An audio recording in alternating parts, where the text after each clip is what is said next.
tous et à chacun. Merci. Joyeux Noël à tous et à chacun. Joyeux Noël à tous et à chacun. Nous sommes dans la joie de nous réunir ce soir, cette nuit très sainte, pour célébrer la venue du Seigneur. Pour célébrer Jésus parce que c'est lui notre Sauveur, c'est lui notre Seigneur, c'est lui notre Rédempteur. Cette fête que nous célébrons aujourd'hui, 25 décembre, cela ne veut pas dire que Jésus est né exactement le 25 décembre. Jésus est de la rage de temps par né vert. Donc, on ne connaît pas exactement le jour où il est né. Mais la date du 25 décembre a été choisie en l'an 353. C'est en cette année qu'on a célébré pour la première fois Noël, le 25 décembre, parce que c'était une fête du soleil, du Dieu soleil, et cette fête était célébrée dans l'Empire romain. Alors, quand l'Empire romain a été christianisé, les chrétiens ont transformé cette fête du Dieu soleil en la fête de la vraie lumière, du vrai soleil, qui éclaire nos ténèbres, la lumière qui luit dans les ténèbres. Et nous l'avons entendu dans la première lecture, comme nous l'entendons chaque année, Isaïe au chapitre 9, verset 1. Isaïe 9, verset 1, où il est dit: le peuple qui marchait dans les ténèbres a vu se lever une grande lumière. Le peuple qui marchait dans les ténèbres a vu se lever une grande lumière. Lorsque le prophète Isaïe écrivait ce texte, le peuple d'Israël vivait une situation difficile. C'est un peuple qui a connu la guerre. Les ennemis les ont envahis, ce sont les Assyriens. Ils ont vaincu les Israélites. Ils ont déporté les élites, donc les plus vaillants, ils les ont déportés dans leur pays. Ils en ont tué beaucoup. Ils ont détruit le temple de Dieu. Ils ont ramassé les vases sacrés, tout ce qui est sacré pour aller dans leur pays. Et le peuple d'Israël était en dispersion. Et le peuple d'Israël était en souffrance dans un autre pays. C'est pendant cette déportation que ce psaume célèbre a été composé. Le peuple d'Israël, regrettant les bonnes choses qu'ils vivaient dans leur pays, ils disaient: au bord des fleuves de Babylone, nous étions assis et nous pleurions. Nous souvenant de Sion, au sol des alentours, nous avons pendu nos harpes. C'est là que nous pouvons nous demander des chants joyeux. Comment pouvons-nous chanter un chant joyeux? Un chant du Seigneur sur une terre étrangère. Si je t'oublie Jérusalem, que ma mère doit mourir. C'était une période de grande tristesse.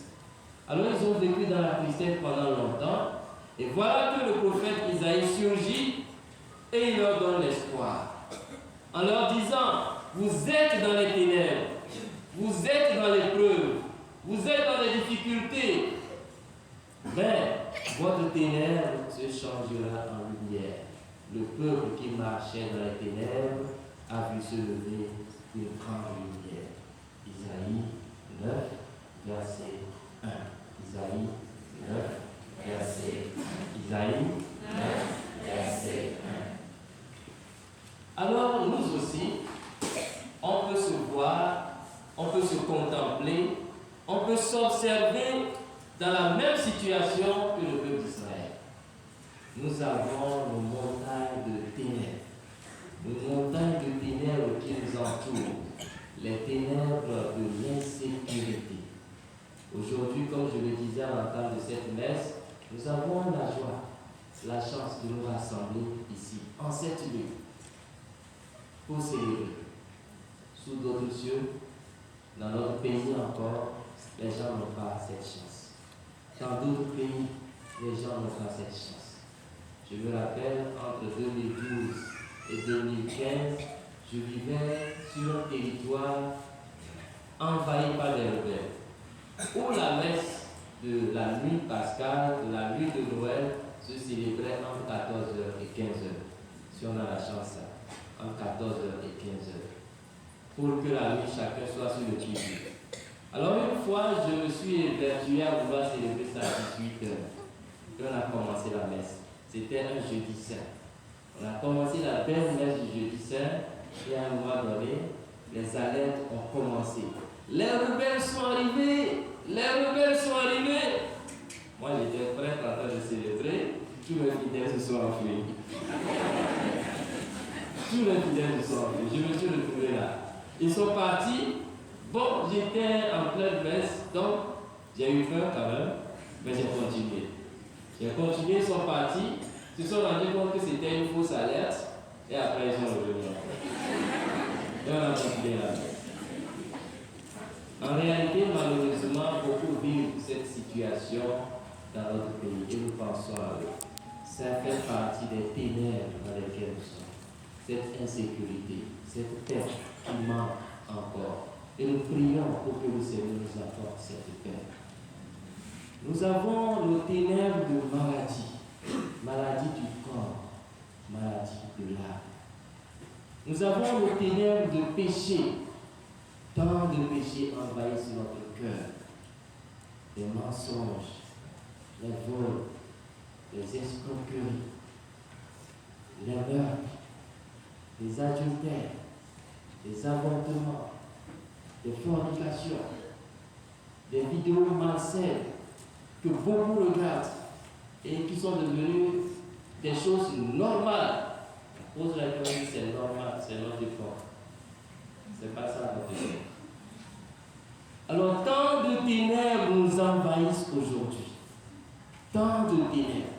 Qui peut lever son petit doigt et dire, moi, il n'y a pas de ténèbres en moi. Il n'y a aucune ténèbre. Nous avons les ténèbres qui nous sont soumises, enfin auxquelles nous sommes soumis, si je peux le dire ainsi, et les ténèbres qui sont indépendantes de notre volonté. Alors le Seigneur aujourd'hui vient pénétrer ces ténèbres. Et c'est à chacun d'entre nous que le Seigneur dit, le peuple qui marchait dans les ténèbres a vu se lever une grande lumière.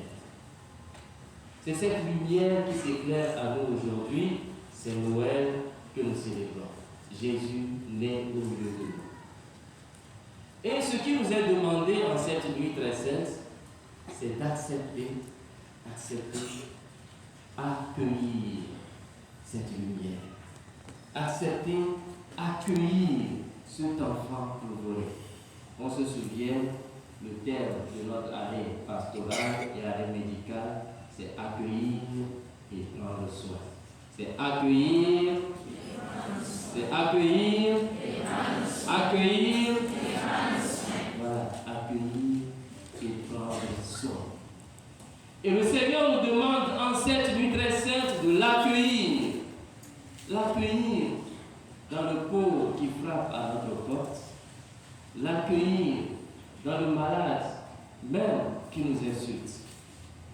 Le malade le plus discipliné et le malade le plus insolent. Comme vous le savez, dans nos maisons, dans nos hôpitaux, il y a tant de malades qui viennent et qui sont perturbés. Et dans leur perturbation, ils ne sont pas disciplinés. Et dans leur indiscipline, ils nous emmerdent. Et dans leur emmerdement, nous les fuyons. On ne veut pas les soigner. Et quand c'est comme ça, le personnel soignant tourne autour, sans aller chez la personne. Parce qu'on ne veut pas de problème ou parce que la personne est difficile. Quand c'est comme ça aussi dans nos maisons, nous tournons tout autour. Quand on vient à la maison le matin, très tôt, on s'enfuit. Et c'est la nuit, on revient quand notre malade est en train de dormir déjà.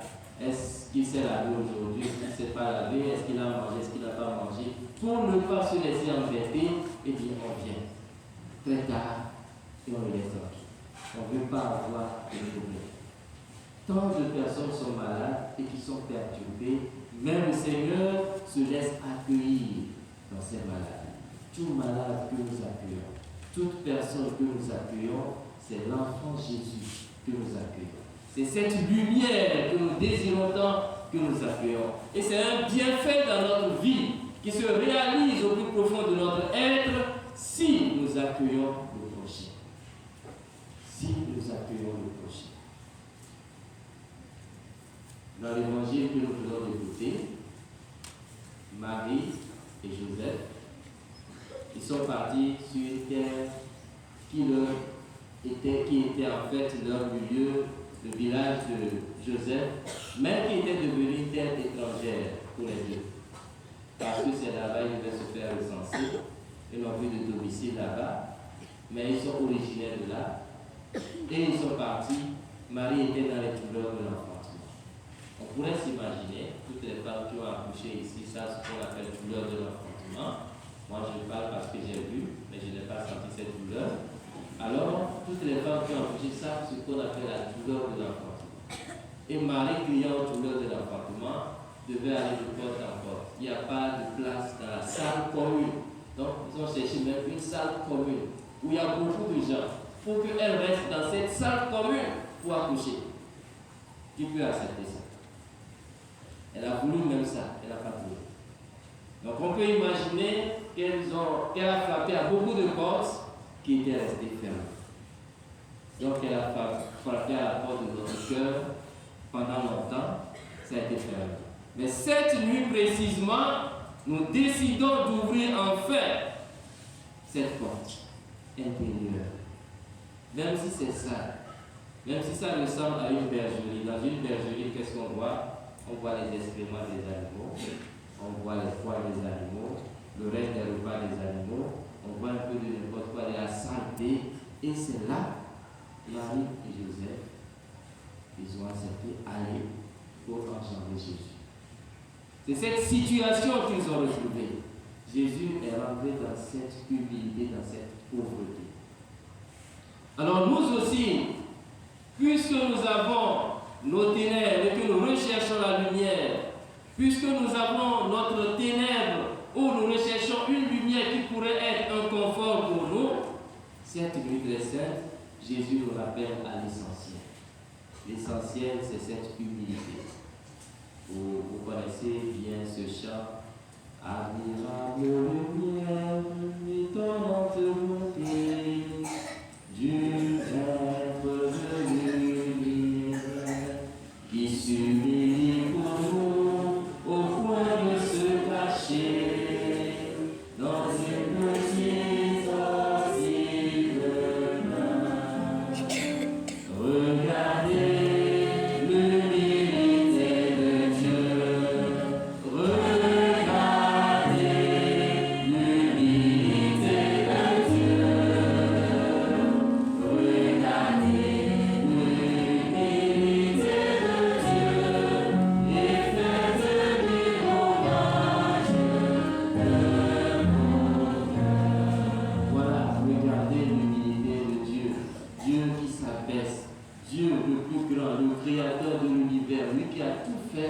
Il vient quémander un domicile, une demeure à l'homme. Il n'en a pas trouvé, c'est dans une bergerie qu'il a trouvé refuge. Mais en acceptant cette bergerie, eh bien, les anges sont venus lui proclamer là. Les bergers sont venus l'adorer. Les mages sont venus lui offrir leur présent dans ce domicile, dans cette humilité. À la recherche de la lumière, nous devons garder cette humilité. À la recherche de la lumière, nous devons garder ce cœur qui accueille Dieu, qui accueille le prochain. Alors, le Seigneur nous dit quelque chose dans la deuxième lecture que nous avons écoutée, qui devrait être pour nous la solution pour accueillir le Seigneur. Quand on dit l'accueillir, qu'est-ce qu'il attend exactement de nous? Quand on dit accueillir la lumière, que veut dire le Seigneur pour nous? Il nous dit, dans la deuxième lecture, tirée de l'épître de Tite, la grâce de Dieu s'est manifestée pour le salut de tous les hommes, car c'est elle qui nous apprend à rejeter le péché. À rejeter le péché et les passions d'ici-bas. Donc la première manière d'accueillir le Seigneur, c'est rejeter le péché et les passions d'ici-bas. Ça, c'est ce qu'on appelle véritablement le combat spirituel. Quand nous parlons de combat spirituel, on pense souvent à comment chasser les démons. Chasser les démons dans le cœur des autres. Dans le cœur des autres. Démon sort, Satan sort, Satan fait ceci. Mais le plus grand démon, qui est plus compliqué à chasser, c'est celui qui est dans notre cœur nous-mêmes, celui qui est à l'intérieur. Notre passion pour le péché, notre passion pour ce qui n'est pas bon aux yeux de Dieu, et que nous nous accrochons à ça. Alors, quand on cherche du travail et qu'on ne le trouve pas, on pense aux démons qui nous emmènent. Et quand on pêche, on ne sait pas que le démon est là-bas, qu'il faut le chasser aussi. On prend du plaisir. Quand on vole, quand on escroque les gens, quand on arrive à corrompre les gens, ou bien on est corrompu, on fait de n'importe quoi, on ne pense pas que c'est un démon à chasser. On pense que le démon à chasser, c'est le sorcier ou la sorcellerie, mais c'est ça la vraie sorcellerie à l'intérieur de notre cœur, le démon intérieur. Alors Saint Paul dit à son fils Tite qu'il faut rejeter le péché et la passion d'ici-bas. Ça, c'est le vrai combat spirituel pour nous. C'est la vraie manière d'accueillir la lumière en chassant les ténèbres. Toute personne qui lutte pour rejeter le péché accueille la lumière et chasse les ténèbres. Qu'est-ce qu'un péché dans mon cœur? Qu'est-ce qu'un péché dans mon cœur? Qu'est-ce qu'un péché mignon? Mignon que tu caresses, que tu engraisses.